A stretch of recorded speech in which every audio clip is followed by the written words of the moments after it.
Hi there, it's Sam from poodles.co.uk. Thank you very much for joining me today and for joining me in SpringWatch. If you don't know what that is, it's 14 video projects coming out to you every single day for 2 solid weeks. There's been a bunch, there's still a load to come, so go back and have a look.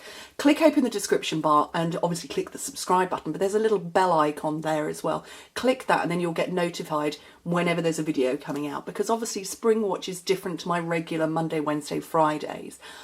And it obviously all focuses on spring stuff. Spring Summer Catalogue and Celebration too. And this is today's project. It's a lovely tall box that's hexagon shaped, as you can see there, or if I turn it around that way. So it's hexagon and I love it. And it's using Needlepoint Nook. Now I cannot sew a stitch. I could probably sew it, well I can sew a button on. Can't hem a thing, so I'm a big fan of Bonderweb and Wonderweb, but I really do appreciate the talent and skill that is involved in embroidery and tapestry. My mum did tapestry and she still does tapestry and has done it for as long as I can remember. I can do long stitch and I can do cross stitch, but I couldn't do anything like the beautiful embroidered shapes and detailing that's gone into this paper. So I love it because I can't do it. So anyway, I wanted to show you how to make this box. It's huge. I haven't written down what it finishes up, the size out. So the size, that's 7 inches from there to there, which is 18 centimetres. And across it's a little over 3 inches, about 8 centimetres there and there. And at that point it's 9 centimetres, so about 3.5 inches. But a really, really good size box. Uses 11 by 12 inch paper, not 12 by 12. So that's 28.5 by 30.5. And actually what we're going to do is we're going to start on the short side. So the 11 inch side, 28.5 centimetre side. Oh, where's my scoring tool gone? Oh, this isn't the one. I have 2 of them. No, it's all right. I have 2. So I've got the spatula permanently on one side, and then I've got my scoring stylus on the other. But that threw me. It was very slightly in the wrong place. Right, so when I score on paper, I like to use the thicker tip of the stylus. Okay, so on the first side, don't worry about writing anything down. If you click open the description bar again, you'll see a direct link to this project, and then you can read the project and the instructions and watch the video at the same time. Okay, so 1 3/4, 3.5, 5 1/4, 7, 8 3/4, and 10.5 inches. And in metric that is 4.5, 9, 13.5, 18, 22.5 and 27. And then turn it to the side and score it at 2.5 and 9.5 inches. Let's just turn off my phone alarm, which in metric is 6.5 and 24 centimetres. So I'm going to pop that down on the floor and burnish the score lines. This paper has got so many colours packed into it that even if you don't have all of our colours, there is a good chance that you've probably got some of the colours. So let me just pull over. I've pulled it out so I can read out all of the colours to you. And the light is typically tipping onto it. So we've got Balmy Blue, Berry Burst, Blushing Bride, Crushed Curry, Flirty Flamingo, Highland Heather, Mossy Meadow, Night of Navy, Old Olive, Petal Pink, Poppy Parade, Tranquil Tide, and Very Vanilla. And I'm going to say Whisper White as well, because that's the background of this one. So that's a lot of colours. I don't think they're all represented in this particular pattern, although I think there is a good chance. So yeah, no matter what colour you've got in your lineup, if you haven't got all of our colours, there's a good chance you're going to have some of them. And the paper pack, or the cardstock pack you can buy with it, it's got Balmy Blue, Blushing Bride and Old Olive in it. And then there are some buttons as well, which I can't touch and I'm really struggling to look at. Petal Pink, Sahara Sand, Very Vanilla. So, all sorts of colours. Okay, so if I turn it that way, I think you're going to see it better than that way around. And there is a thin panel here, so we're going to chop away the bottom bit. But actually what I want to do is just tiny little mitre off the top, so you can see a very tiny little bit, and then remove that bottom panel, and look at that, typically my horizontal score line has gone exactly along a horizontal stitched pattern line.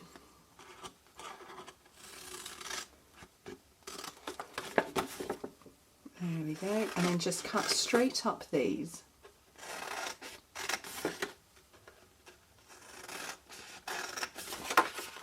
I hope I'm not cutting too far. Yes, look at that, I've just cut that one bit too far. Oopsie.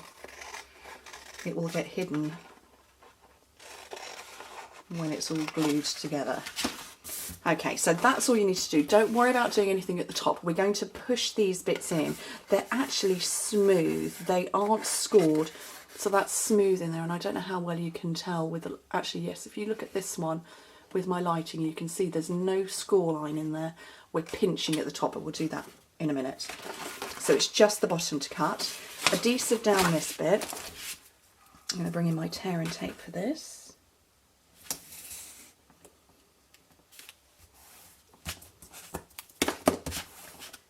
And pick up the backing. We'll use this one today because it's here.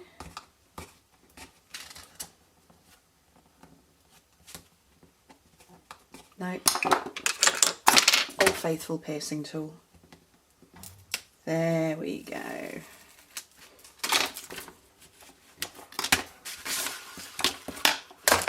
Peel that one off. And because there's 6 sides, you can lay it flat.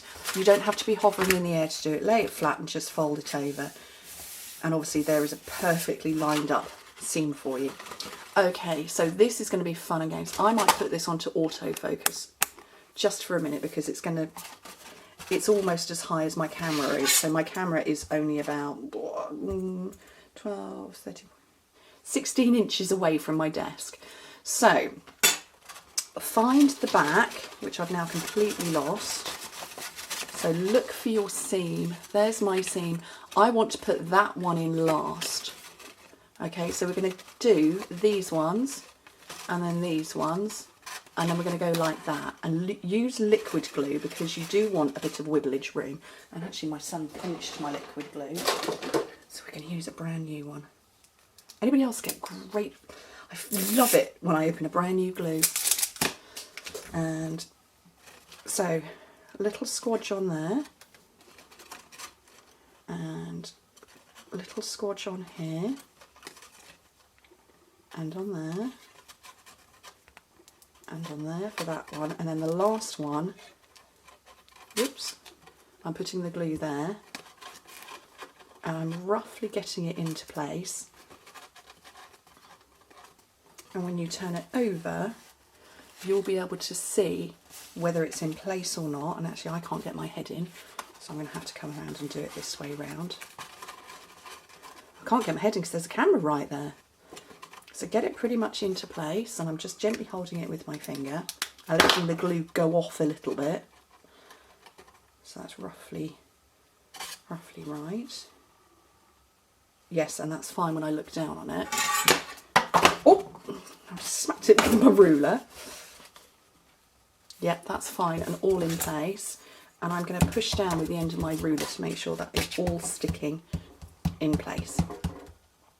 And that's absolutely fine. All lined up nicely. So what you do now, so see these flat sides, we're going to pinch from that corner to that corner and squeeze. I'm squeezing with my fingers on my left hand.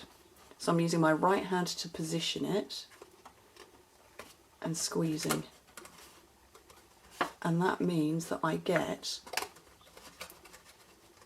the pinch close element, but without the creasing all the way down here.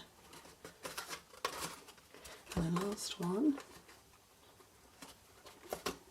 So I've got my creases there where I want them, but not all the way down here. Okay, and then I want my handheld punch. This seriously is a really good thing to have. You might want to use the hostess code this month with me. Hint, hint, hint. Okay, and I'm going to come in maybe a 1/4 of an inch, 1/2 centimetre, and I'm following the crease line I made. That's where my crease is. I just popped a little hole there, which hopefully you can see. And I'm going to do that all the way around. And again, going into the middle of that little bit where I pinched.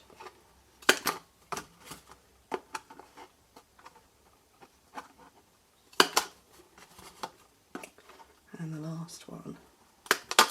There we go. Right, so now to tie it closed. And I did get it out, there it is. We've got old olive linen thread. Now, I'm a massive fan of linen thread anyway. And this, I just love it. And I'm going to feed it through. So again, I know that this is my back. I don't know if you can see, there's a seam there. So I'm going to come in from the front at the opposite side and just stitch it in and out. This is about the limit of my sewing. And just in and out, in and out.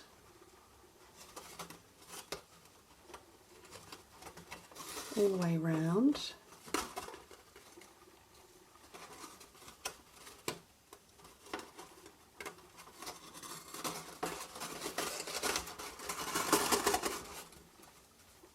I'm going to cut off the end there and then just slowly start drawing it all together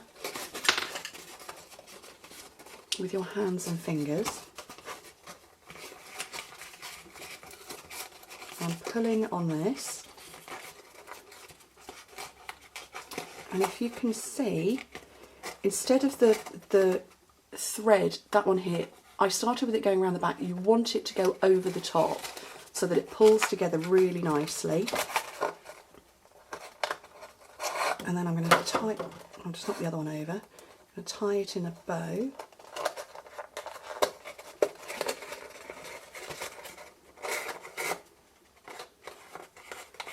Still pulling it together.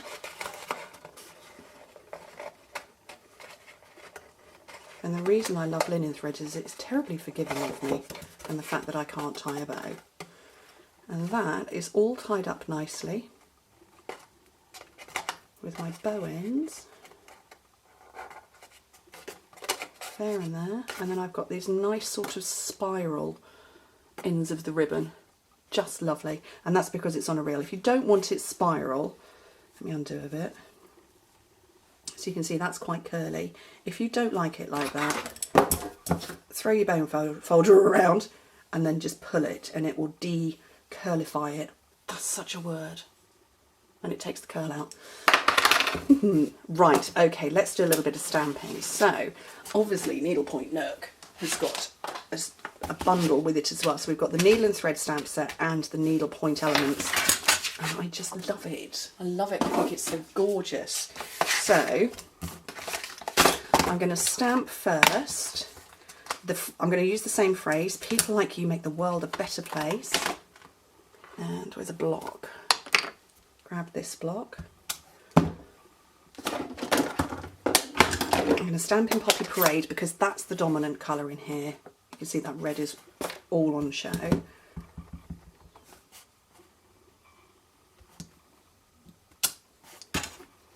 So that's that bit. And then this funny, peculiar image here that is separated has a set of framelits that goes with it.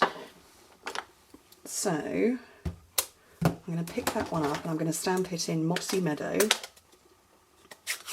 Mossy Meadow used to be a Regal's colour, and with the refresh it became a neutrals colour, and it's kind of a toneless shade. So I'm going to cut that off there and that off there. And then I've also got some Tranquil Tide cardstock here because all of the die cutting that I want to do, let's get hold of this. So I want this bit for there. This shape matches these ones here, and then I want these little shapes as well, just to add a little bit of extra. And they are finely detailed, so I don't need very much of that cardstock. That will be enough. Move those out of the way and that lot, and bring in my big shot.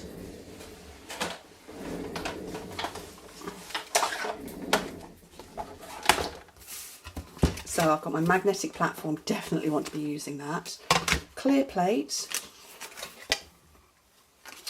And I'm going to line these ones up.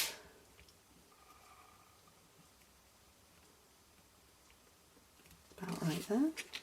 And I'm going to line this one up as well. And with my scrap of tranquil tide, all of those as well.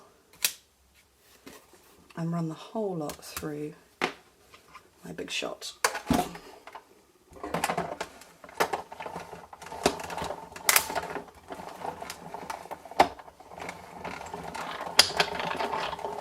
And I hope that green has cut out because it's slightly thicker than the white. So I'm just going to flip everything over. Yep, those have cut, no problem. Let me just double check this screen.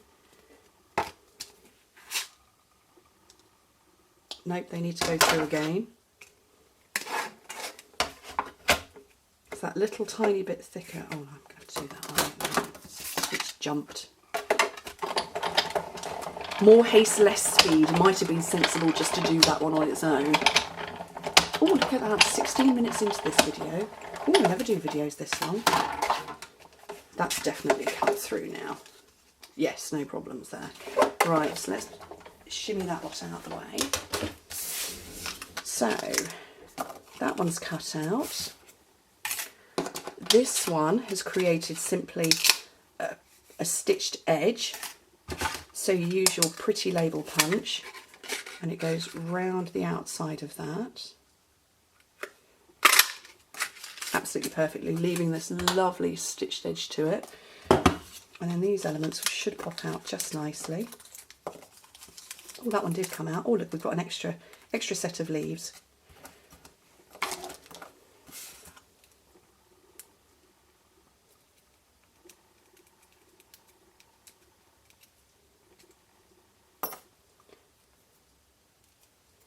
Pop the centres out as well.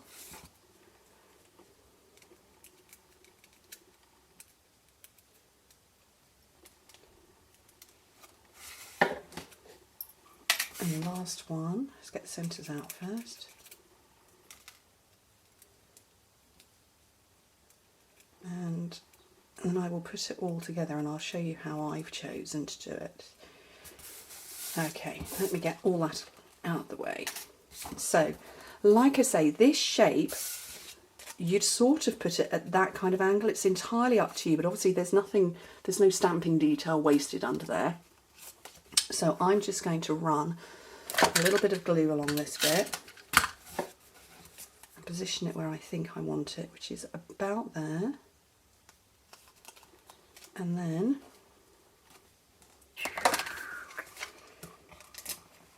wrong glue. Smother it in glue all over here and then start poking and hiding all my little elements in. So you can have some at the back, some at the front, slide them in between.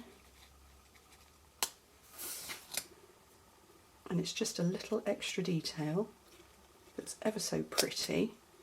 And because it's smothered in glue, it's going to sit on the front just nicely, just like that. And that, I think, is a really sweet project. And it's huge, so I can't get it on camera all that well, but I think it's lovely. There we go. What do you think? Have I made that wibble? Oh, I have. There we go. That's better. It sits flat now. Just lovely. Anyway, thank you ever so much for joining me on this very long video. But I really appreciate it, and I hope to speak to you very soon. Bye.